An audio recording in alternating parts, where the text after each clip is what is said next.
করেছেন সেটা হলো সকল পোশাক শিল্প কারখানার শ্রমিকের বিদ্যমান হাজিরা বোনাস হিসেবে অতিরিক্ত 225 টাকা যা আছে তার থেকে অতিরিক্ত 225 টাকা এবং রাতে 8 ঘটিকার পর বিদ্যমান টিফিন বিলের সাথে অতিরিক্ত 10 টাকা এবং বিদ্যমান নাইট বিলের সাথে 10 টাকা বৃদ্ধি করে যেটা ন্যূনতম 100 টাকা হতে হবে। সেইভাবে আমরা এই পক্ষ মিলে একটা সমাধানে তারা এসেছি। নিম্নতম মজুরি বাস্তবায়ন সেটি হলো যে অক্টোবর 2024 মাসের মধ্যে সকল কারখানায় সরকার ঘোষিত নিম্নতম মজুরি বাস্তবায়ন করতে হবে। এই বিষয়টা হলো 2023-এর ডিসেম্বরে 12,500 টাকা যে নিম্নতম মজুরি ধার্য করা হয়েছিল, এখনো হয়তো 1% বা 2% ইন্ডাস্ট্রি এটা এখনো কার্যকর করতে পারেনি। বিজিএমএ এখানে দায়িত্ব নিয়েছে, তারা এই আগামী অবিলম্বে এটি কার্যকর করবে। 10 অক্টোবরের মধ্যে এটি কার্যকর করবে। রেশনিং ব্যবস্থা এটি একটা খুব অনেক দিনের দাবি ছিল। সে বিষয়ে আপাতত শ্রমঘন এলাকায় টিসিবির মাধ্যমে সাশ্রয়ী মূল্যে নিত্য প্রয়োজনীয় পণ্য সরবরাহ করা হবে। এছাড়াও আমি আজকেও খাদ্য সচিব মহোদয়ের সাথে কথা বলেছি, খাদ্য মন্ত্রণালয়ের খাদ্য বান্ধব কর্মসূচিকে শ্রমঘন এলাকায় সম্প্রসারিত করা হবে। শ্রমিকদের জন্য স্থায়ী রেশনের ব্যবস্থার জন্য সরকার সংশ্লিষ্টদের নিকট আমরা প্রস্তাব প্রেরণ করব। বকেয়া মজুরি প্রদান 4 নম্বর দফা আগামী 10 অক্টোবর 2024-এর মধ্যে শ্রমিকের সকল বকেয়া মজুরি বিনা ব্যর্থতায় প্রদান করতে হবে, অন্যথায় শ্রম আইন অনুযায়ী সংশ্লিষ্টর বিরুদ্ধে প্রয়োজনীয় ব্যবস্থা গ্রহণ করা হবে। এখানে যেটা আছে যে অনেকগুলো ফ্যাক্টরি তারা 3 মাস 4 মাস ধরে অনেক জায়গায় বকেয়া পড়ে গেছে, শ্রমিকদের বেতন দিতে পারেনি এবং সেটা হলো আনরেস্টের একটা অন্যতম কারণ হলো যে জায়গায় বকেয়া রয়ে গেছে সেই শ্রমিকরা করছে কি সেখানে সেই শিল্পের সামনে তো অবরোধ করছে এবং এটি আশেপাশে যেগুলো আমাদের ভালো ইন্ডাস্ট্রি সেখানেও ছড়িয়ে যাচ্ছে। এই জন্য আমরা বলেছি যে এটি আপনার 10 অক্টোবরের মধ্যে এটি নিশ্চিত করবে এবং সেটি বিজিএমই ব্যবস্থা নেবে। বায়োমেট্রিক একটি ব্ল্যাক লিস্টিং একটা বিষয় আছে, সেটা বিজিএমই থেকে এটা অনেক শ্রমিকদের যেটা দাবি সেটা হলো যে অনেককে কালো তালিকাভুক্ত করা হয় বা যারা মানে আছে সেরকম একটা বিষয় আছে। সেই জায়গায় আমরা যেটা ওনাদের দাবি অনুযায়ী আমরা দুই পক্ষে ওনারা এগ্রি হয়েছে, বিজিএমই কর্তৃক বায়োমেট্রিক ব্ল্যাক লিস্টিং করে শ্রমিকদের হয়রানির বিষয়টি মন্ত্রণালয়ের একটি টেকনিক্যাল টিম পর্যালোচনা করে অক্টোবর 2024-এর মধ্যে প্রতিবেদন প্রদান করবে।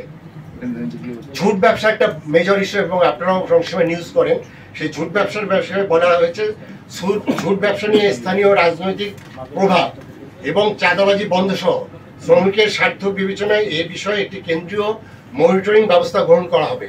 বিষয়টি হলো এটা আমরা সেন্ট্রালি এটি আমরা ম্যানেজ কিভাবে করা যায় সেটার আমরা একটা উপায় বের করব এবং এই যে ঝুট ব্যবসা নিয়ে যে এই চাঁদাবাজি বা এরকম বিশৃঙ্খলা সৃষ্টি এটা আসলে শ্রমিকদের পাওনা। এই জন্য আমরা সেন্ট্রাল একটা সিস্টেম যেটা ডেভেলপ করতে পারি তাহলে কিন্তু এই টাকাটা ঝুটের টাকাটা আমরা শ্রমিকদের কল্যাণে কাজে লাগতে পারি। মামলা প্রত্যাহার আপনারা জানেন বিগত বছরে নিম্নতম মজুরির জন্য আপনার অনেক আন্দোলন হয়েছে, 4 জন শ্রমিক মারা গেছে। এ বাদেও আপনার অনেক রাজনৈতিক মামলা ছাড়াও আপনার অনেক সময় নিপীড়নমূলক মামলা করা হয়েছে শ্রমিকদের বিরুদ্ধে।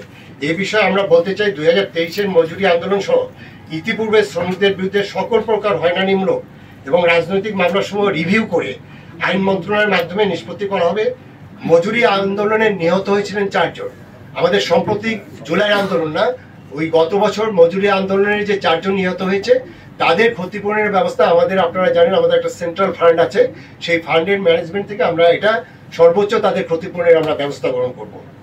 বৈষম্যবিহীন নিয়োগ এক্ষেত্রে নারী পুরুষের সমতার বিষয়ে একটা আন্দোলন আসছে, একটা প্রশ্ন আসছে, সেই বিষয়ে আমরা সিদ্ধান্ত নিয়েছি যে কাজের ধরন অনুযায়ী নারী পুরুষের বৈষম্যহীন যোগ্যতা অনুযায়ী নিয়োগ প্রদান নিশ্চিত করতে হবে। আমাদের জুলাইয়ের যে ছাত্র শ্রমিক এবং জনতার যে বিপ্লব হয়েছে সেই বিপ্লবের ফলে অনেক মানুষ নিহত হয়েছে, সেটির সংখ্যা 850 বা এরকম কাছাকাছি বা 1000, কিন্তু আমরা এখন পর্যন্ত তথ্য পেয়েছি 26 জন শ্রমিক নিহত হয়েছে। সেই 26 জন শ্রমিক সহ আরো অনেকে আহত হয়েছে, এখনো অনেকে চিকিৎসাধীন আছে। সে বিষয়ে আমাদের সিদ্ধান্ত হয়েছে জুলাই বিপ্লবে শহীদ এবং আহত শ্রমিকদের ক্ষতিপূরণ ও চিকিৎসা সেবার জন্য শ্রমিক নেতৃবৃন্দ একটি পূর্ণাঙ্গ তালিকা প্রণয়ন করে মন্ত্রণালয়ে দাখিল করবে। প্রাপ্ত তালিকা মাননীয় প্রধান উপদেষ্টার আপনারা জানেন যে একটি ফান্ড করা হয়েছে যেটি হলো জুলাই শহীদ স্মৃতি ফাউন্ডেশন নামে একটি ফাউন্ডেশন করা হয়েছে। ইতিমধ্যে সেখানে 100 কোটি টাকার একটা ফান্ড অ্যালোকেশন করা হয়েছে এবং সেখানে আরো ফান্ড আসবে, সেখানে আমরা এটা পাঠাবো এই তালিকায়। এবং ওইখানে জাতীয়ভাবে যেটা করা হচ্ছে, এই শ্রমিকরা, প্রতিটা শ্রমিক যারা আহত এবং নিহত হয়েছে, শহীদ হয়েছে, তাদেরকে ওই ফান্ড থেকে ক্ষতিপূরণের ব্যবস্থা নেওয়া হবে। আপনারা জানেন যে রানা প্লাজা এবং তানজিম ফ্যাশন নিয়ে একটা বড় ধরনের দুর্ঘটনা হয়েছিল। সেই রানা প্লাজা এবং তানজিম ফ্যাশন দুর্ঘটনায় ক্ষতিগ্রস্তদের প্রতিকারের উদ্দেশ্যে শ্রম এবং কর্মসংস্থান মন্ত্রণালয় কর্তৃক আমরা একটি কমিটি গঠন করেছি। এই কমিটির কার্যক্রম চলছে, আমরা আশা করছি যে 1 মাসের মধ্যে সেটা রিপোর্ট পাবো। সেই গঠিত কমিটি অক্টোবর 2024-এর মধ্যে করণীয় বিষয়ে আমাদেরকে সুপারিশ করবে এবং সেটা অনুযায়ী ওখানে কিছু মামলা মোকদ্দমা হয়েছিল বা যাদের বিরুদ্ধে আপনার মামলা মোকদ্দমা হয়েছিল সেই বিষয়টা আমরা অ্যাড্রেস করবো। কমিটির রিপোর্টের প্রেক্ষিতে আমরা সেটা অ্যাড্রেস করবো। আপনার ডে কেয়ার সেন্টার নিয়ে অনেক জায়গায় আছে যে আমাদের একটা ইন্টারন্যাশনাল স্ট্যান্ডার্ডও মেনটেন করে। আপনারা জানেন যে আমাদের 100টা ফ্যাক্টরির মধ্যে অলমোস্ট 60 ফ্যাক্টরি আছে, আমাদের গ্রিন ফ্যাক্টরি, ক্লিন ফ্যাক্টরি, অনেক তারা ওয়ার্ল্ড স্ট্যান্ডার্ড মেনটেন করে, সেখানে এগুলো মানা হয়। অনেক ক্ষেত্রেই আমাদের ডে কেয়ার সেন্টার আমাদের শ্রম আইন অনুযায়ী যেভাবে করার কথা সেটা অনেক ক্ষেত্রে শ্রমিকদের অভিযোগ সেটি নাই। সেই ক্ষেত্রে আমরা বলতে চাচ্ছি যে শ্রম আইন অনুযায়ী সকল কারখানায় ডে কেয়ার সেন্টার স্থাপন নিশ্চিত করতে হবে। অন্যায্যভাবে শ্রমিক ছাঁটাই, এটা শ্রমিকদের পক্ষ থেকে সবসময় দাবি করা হয়, যে কোনো সময় আপনার তাদেরকে কুইট করা হয়, সেখানে অন্যায় এবং অন্যায্যভাবে শ্রম আইনের ব্যত্যয় ঘটিয়ে শ্রমিক ছাঁটাই করা যাবে না। এটি আমাদের শ্রম আইনের ব্যত্যয় এবং সেটা নিয়ে আমরা পদক্ষেপ গ্রহণ করব। মহিলা শ্রমিকদের মাতৃত্বকালীন ছুটি আপনারা জানেন যে ইতিমধ্যে আমরা যেটা মানে এখন যেটা সরকারি নিয়ম অনুযায়ী বিভিন্ন অর্গানাইজেশন বিভিন্নভাবে আছে, শ্রমিকদের ক্ষেত্রে 112 দিন নির্ধারিত ছিল। ওনাদের একটা দাবি ছিল এটা 4 মাস করার, এটি আমরা উভয় পক্ষ এগ্রি করেছি এবং আমরা সেটিকে 120 দিনে আমরা উন্নতি করেছি। ন্যূনতম মজুরির পুনর্মূল্যায়ন, এটি খুবই একটা মেজর ইস্যু এবং সেই ক্ষেত্রে আমরা বলতে চাচ্ছি যে শ্রমিক এবং মালিক পক্ষ নিয়ে আমরা 3 জন প্রতিনিধির সমন্বয়ে একটা কমিটি দুই পক্ষের 3 জন প্রতিনিধি, আমাদের এডিশনাল সেক্রেটারি লেবার, তার নেতৃত্বে একটি কমিটি গঠন করা হয়েছে এবং সেই মজুরি যেটা আছে সেটা বিধিবিধান অনুযায়ী 6 মাসের মধ্যে সক্ষমতা পর্যালোচনা করে তারা এই বিষয়ে একটা রিপোর্ট দিবে। সেই রিপোর্টের প্রেক্ষিতে আমরা পরবর্তীতে ব্যবস্থা নেব। শ্রম আইন সংশোধন, এটি একটি লং পেন্ডিং ইস্যু। আপনারা জানেন যে 2006-এর যে শ্রম আইন হয়েছে এবং সেটি 2018-তে অ্যামেন্ডমেন্ট হয়েছে এবং আপনারা জানেন আইএলওর কনভেনশন আমাদের মানতে হয় এবং সেখানে আমাদের রাইটস, মানে আমাদের সংগঠন করার ফ্রিডম থেকে শুরু করে অনেক কথাই বলা হচ্ছে।